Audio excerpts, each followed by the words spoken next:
Hey there, my name is Porsha Lauri. Welcome to or welcome back to my YouTube channel. And I am in a slightly different setting because I have a slightly different video for you. As I'm recording this, today is Valentine's Day, a day for love, a day to celebrate romance. And I had this planned to do a video to have uploaded today. And when I recorded it and looked back at the footage, I just wasn't happy with the way it turned out.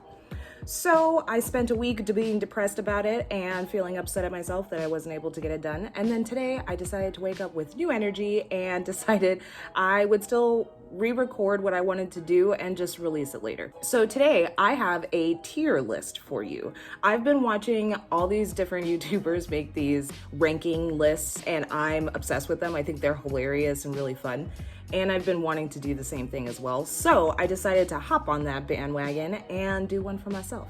And since it's Valentine's Day, the day of love, I decided that I would do a ranking list of rom-coms. At least I think they're mostly rom-coms. There might be a few dramas in here, but for the most part, it's rom-coms. So that's what we're doing today. We're doing a little ranking. If you like to watch me talk about all things pop culture, romantic movies, TV shows, music, what have you, do me a solid and drop a like on this video and then run over to that subscribe button and hit the bell next to it so you'll be notified every time I upload. Now, I am using like a pre-made tier list. And so some of these movies that are on here, I haven't seen. And so if you see a title that I never end up moving or talking about, it's because I've never seen that movie and I don't want to put it in a ranking list. I probably could go out and like download more photos of like movies I've seen, but like I don't know how to do that and I'm not that tech savvy. So we're gonna work with what we got.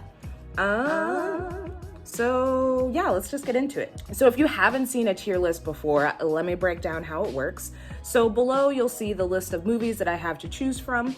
And then above that, you'll see the actual list. The S tier is for just incredible, moving, tear-jerkers, just movies I absolutely adore and couldn't live without. The next we'll have A, which is like, you know, they're still really good, but maybe they like didn't hit that extra threshold, you know, to send me into like love overdrive. B list is like, you know, it's subpar. Is the relationship or love story like reasonable to believe in? Maybe, but for the most part, it's probably just a lot of fun.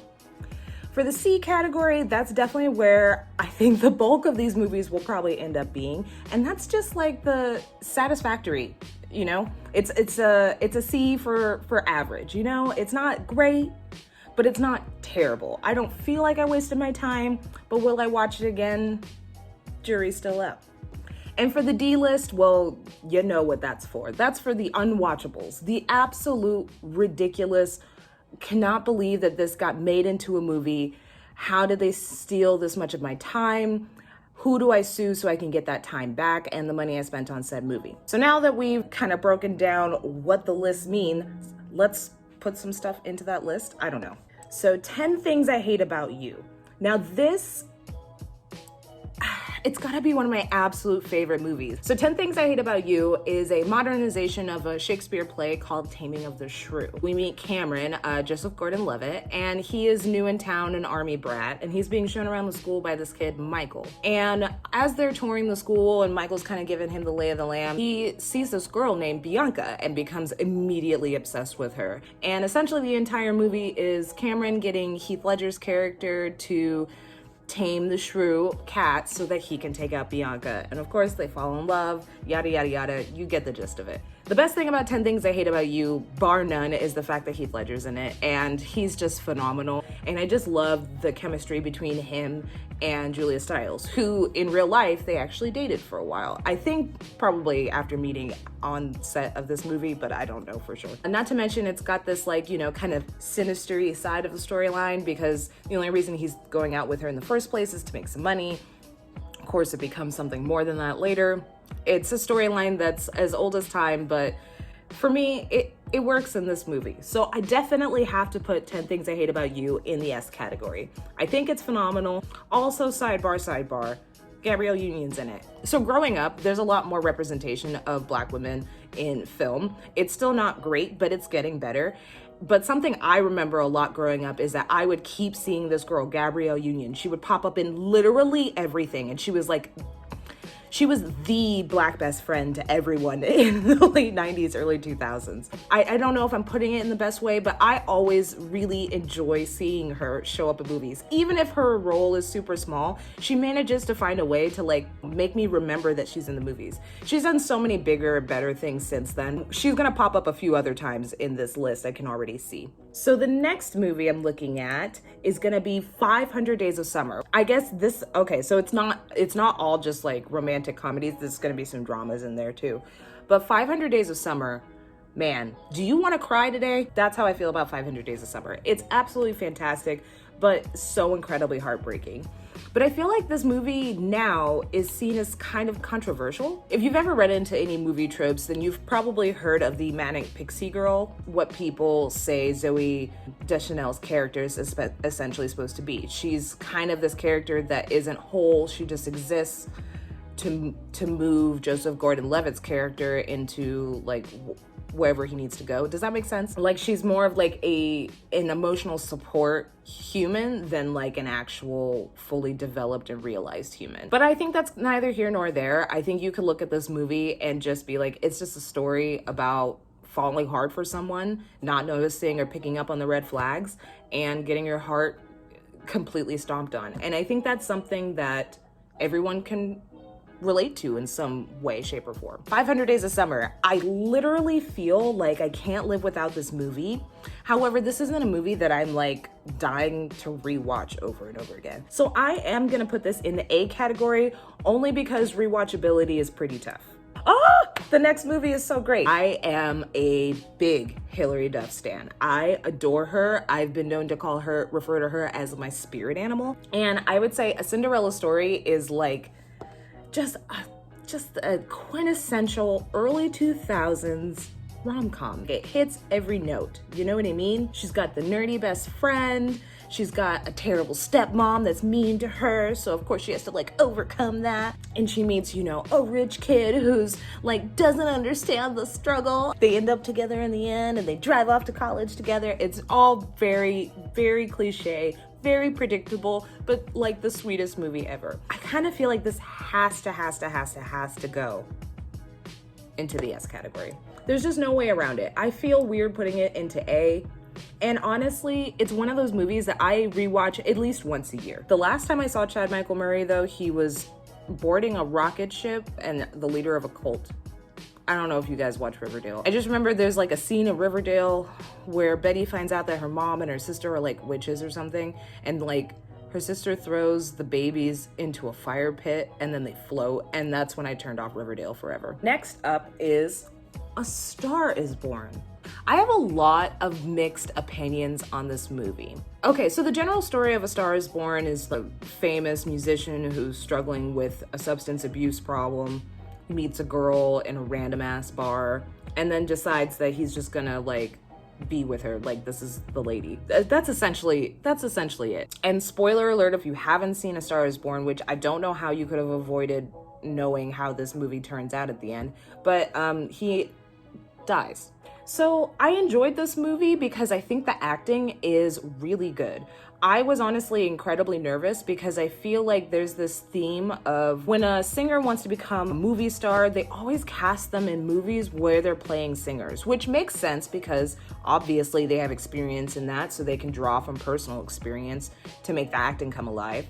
But also I feel like it's so boring because it's like, of course Beyonce is playing a singer in a movie because like she's Beyonce. And so it's hard to differentiate like she's playing a character versus she's just being herself. And that's just an example. I'm not hating on Beyonce. I actually find Beyonce to be a very good actress as well. I don't want the beehive coming at me. I enjoy Beyonce, don't get that twisted. When they announced Lady Gaga would star alongside Bradley Cooper, I got nervous because I'm just like, that's not the way I want you to see you leap into acting.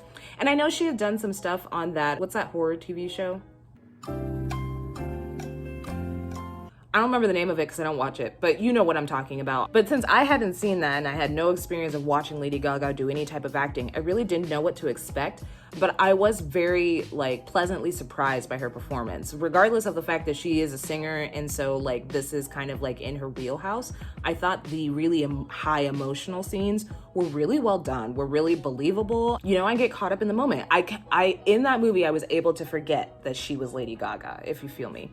However, even though I knew the story of A Star is Born, because this is like the third or fourth remake of this movie, so I already knew what the movie was going to be about, I felt like the foreshadowing of the death of the end was too heavy. So from the predictability level, I really didn't care for it.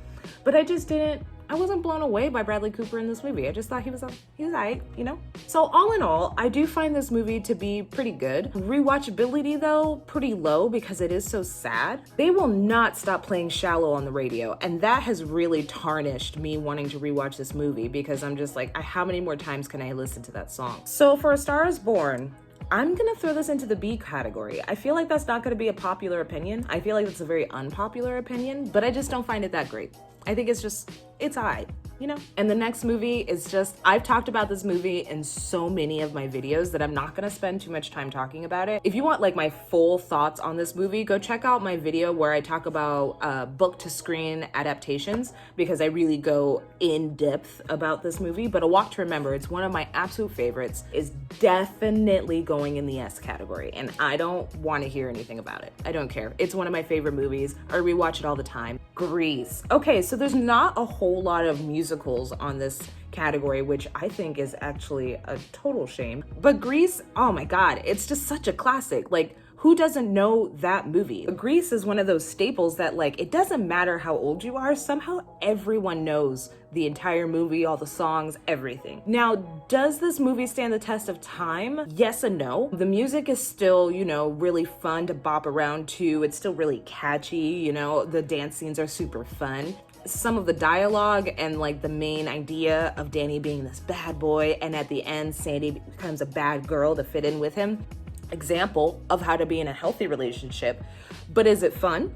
Absolutely. So Grease, forever going in the S category. I don't think you could put this movie anywhere else. It would be an actual tragedy to put it anywhere else. The next movie I'm talking about is He's Just Not That Into You. As someone who is both a huge romantic but also a realist, I feel like this is like the merging of both of those worlds together.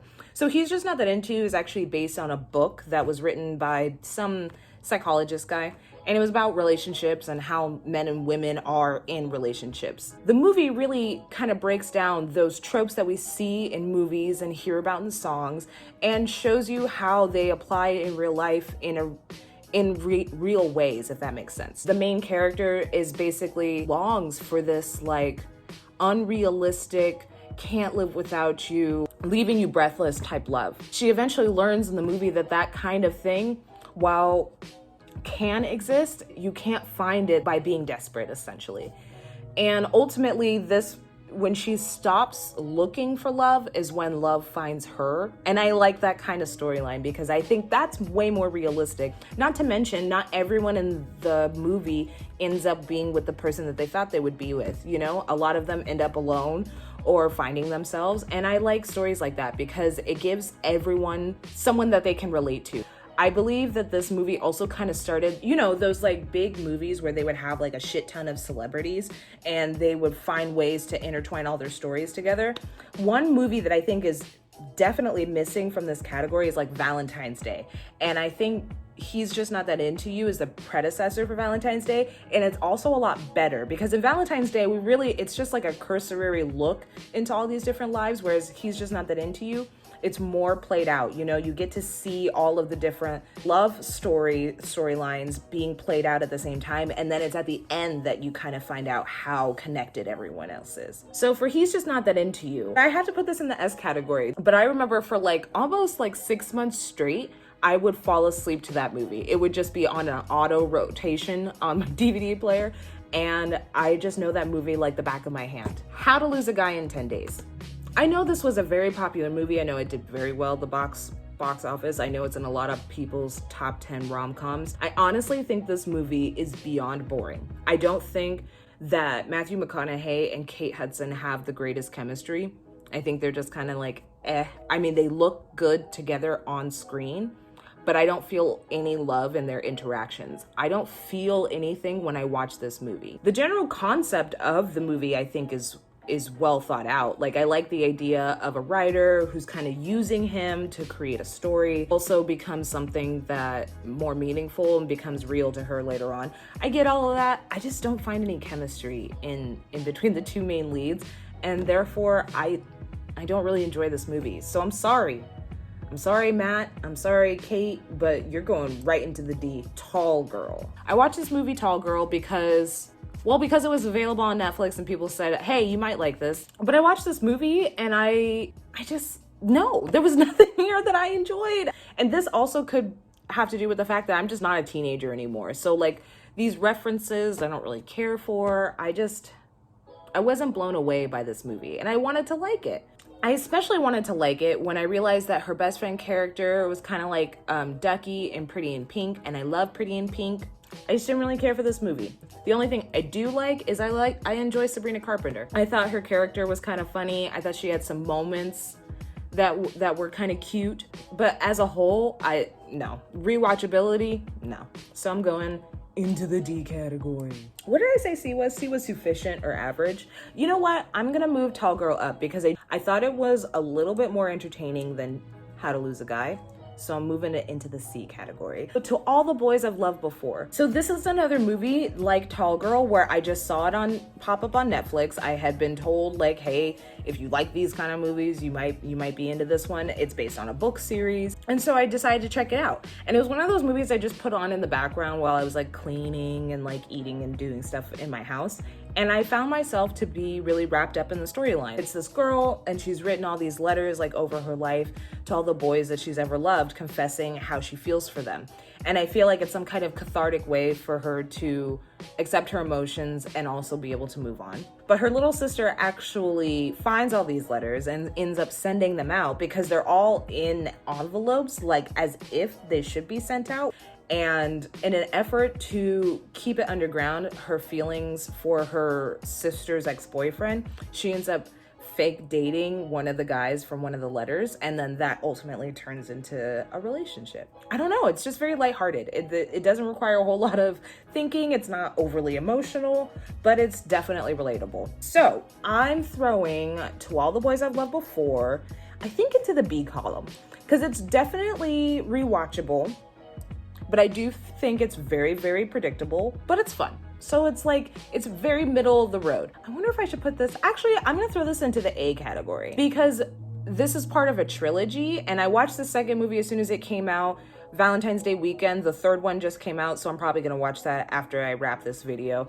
So I would say, yeah, the first one at least goes into the A category. Titanic, I mean, isn't that like everybody's basic favorite movie? It's one of those movies that I genuinely enjoy watching. It doesn't matter how many times I've seen it, but because it's so long, the rewatchability factor is a little low.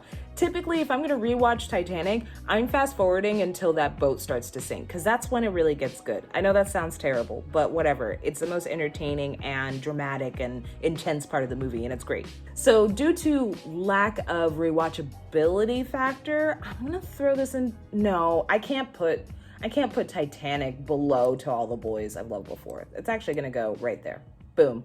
Titanic. There's something about Mary. This is one of those movies that I felt like I had to see. And I mean, it's okay. It's very 90s. It's just not as good as I thought it was. It's not as good as people made it out to be when this movie came out. This movie was such a big deal. This was a breakout role for Cameron Diaz. And Ben Stiller is high-key super funny in this movie.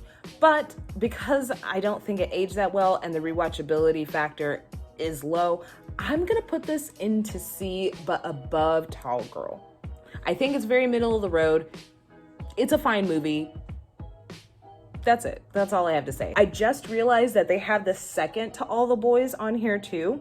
I'm gonna throw this one into the C category as well. I did not like the second movie as much as I liked the first. Visually, it looks great. Like the outfits are like 10 times better and just like the set design is better. It's really, really colorful. But there's like certain sequences of the movie that I'm like, this is taking too long. I really don't like that scene where like her and Peter first officially break up.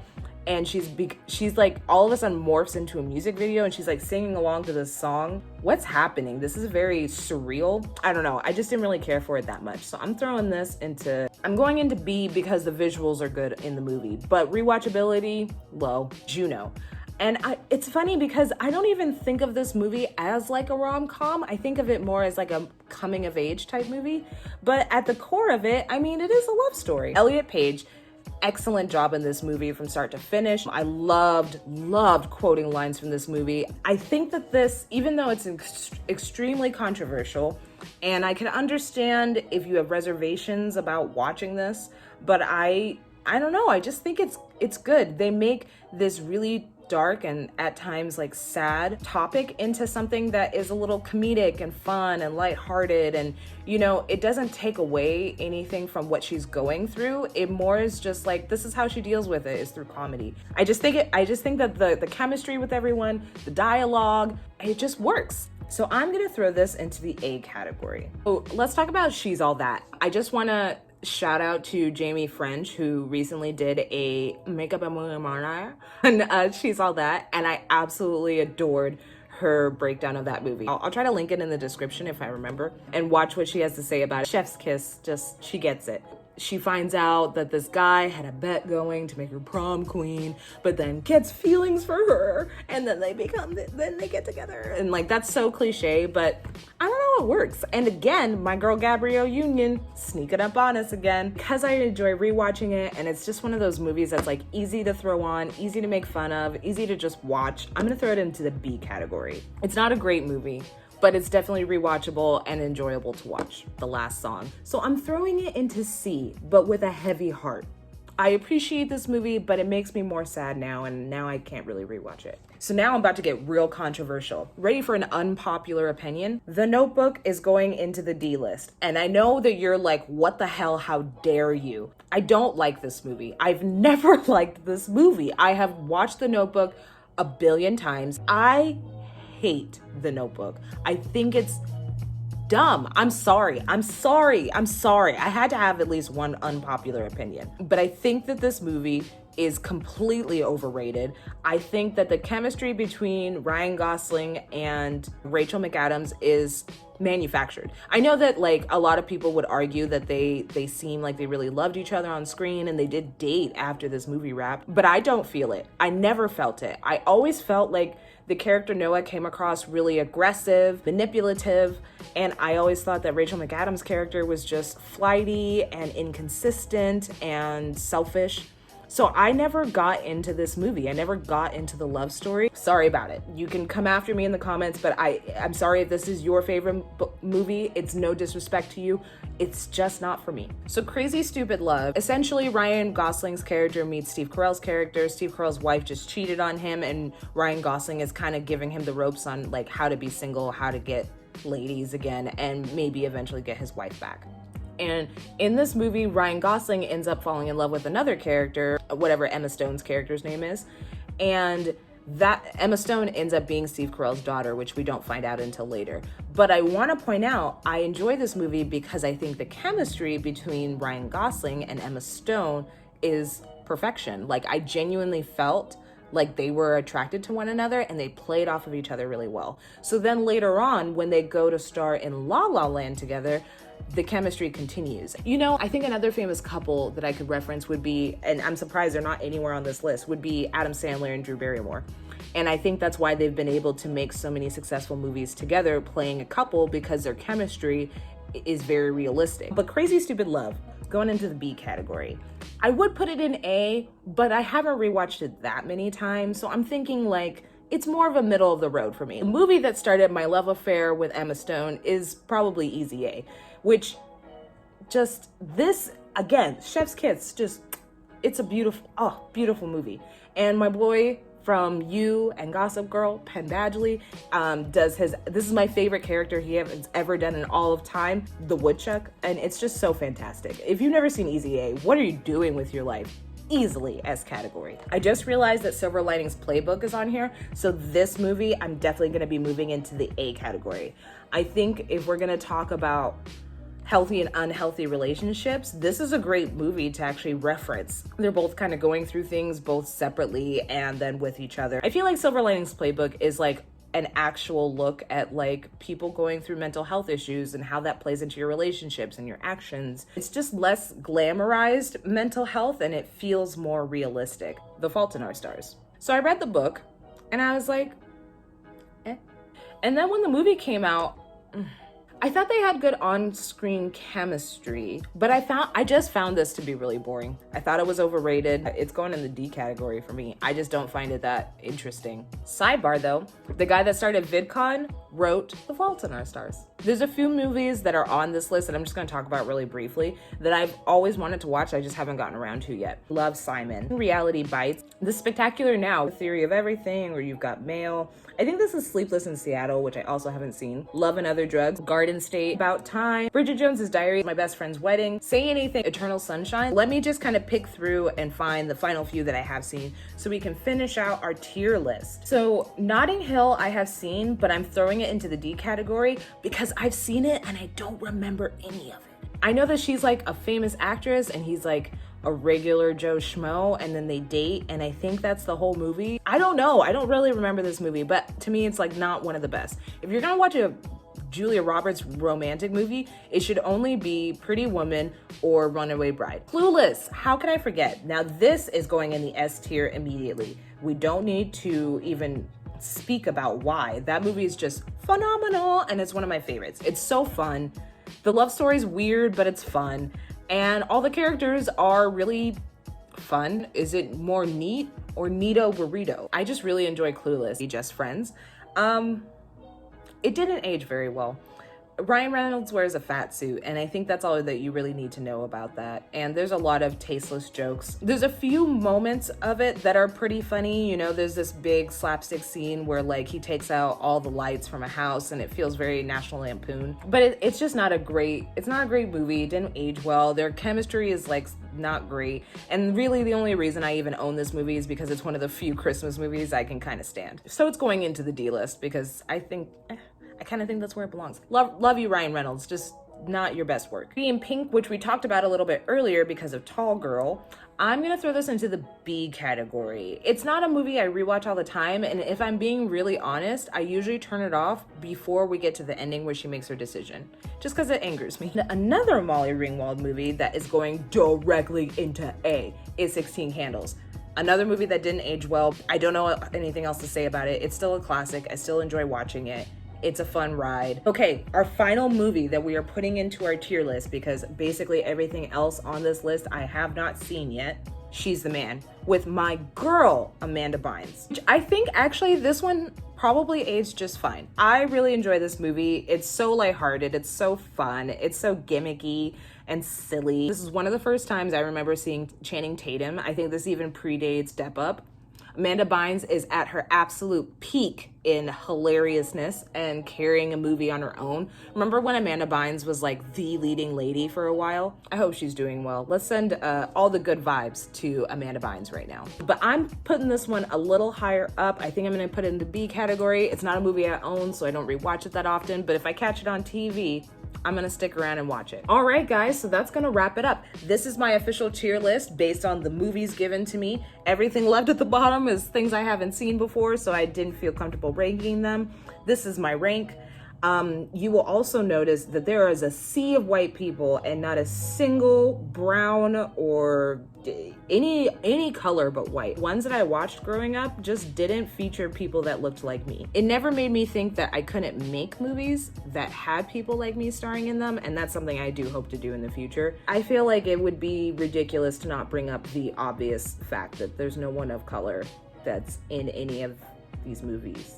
They're all side characters, and that I just feel weird not mentioning that at all. So I just want that to be known. I'm aware of it, so you should be aware of it, and I hope that's something that changes in our culture, that there's way more representation and we're not just everybody's best friend all the time. And that goes for any race. You know, there's just a lack of diversity all around, and I think movies like To All the Boys are really starting to change that narrative and change how we, you know, what the people look like that are part of the main cast of these romantic movies. but we still got a long way to go. I hope you enjoyed this video. I hope you had fun letting me rank some movies. I know you're probably getting inundated with a lot of people doing these ranking videos, but if you enjoy watching them as much as I do, I'm so down to make some more content like this for you. And also let me know, what are your favorite rom-coms or romantic dramedies? What are the ones that you absolutely hate and can't get behind? The ones that have zero chemistry in your opinion?